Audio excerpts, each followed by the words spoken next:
ഈശോമിശിഹായ്ക്കും സ്തുതിയായിരിക്കട്ടെ. ഈശോമിശിഹായിൽ സ്നേഹിതരെ, വിശുദ്ധ യോഹന്നാന്റെ സുവിശേഷം അതിന്റെ 21 7 വാക്യത്തില് നാം ഇപ്രകാരം വായിക്കുന്നു: അത് കർത്താവാണെന്ന് കേട്ടപ്പോൾ ശിമയോൻ പത്രോസ് താൻ നഗ്നനായിരുന്നത് കൊണ്ട് പുറങ്കുപ്പായം ധരിച്ച് കടലിലേക്ക് ചാടി എന്ന്.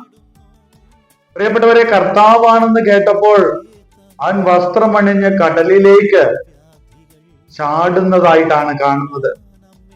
സ്വാഭാവികമായിട്ടും മാനുഷികമായി ചിന്തിക്കുമ്പോൾ കടലിലേക്ക് എടുത്തു ചാടുന്നത് മണ്ടത്തരമാണ്.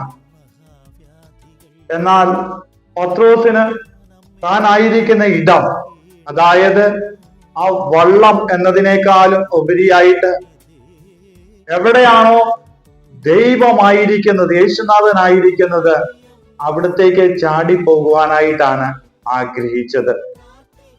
പ്രിയപ്പെട്ടവരെ, നമ്മൾ ഈ ലോക ജീവിതം നയിച്ചുകൊണ്ട് മുന്നോട്ട് പോകുമ്പോൾ ഇതിനേക്കാളും ശ്രേഷ്ഠമായിട്ടുള്ള ഒരു ജീവിതമാണ് യേശുനാഥനായിരിക്കുന്ന ഇടം, ക്രിസ്തു ആയിരിക്കുന്ന ഇടം, സ്വർഗരാജ്യം എന്ന ആ വലിയ ബോധ്യത്തോടുകൂടെ ഈ ലോകത്തിൽ നിന്നും സ്വർഗത്തിലേക്കുള്ള ഒരു ചാട്ടമാണ് യഥാർത്ഥമായിട്ടുള്ള ഒരു ആത്മീയത.